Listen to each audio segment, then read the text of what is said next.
ұйымдастырушыларға. Мұханның атына беріліп жатқан бүгінгі жарыс сіздерге құтты болсын.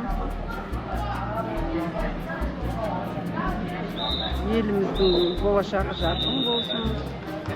Балдарымыз дені сау болып өсе берсін.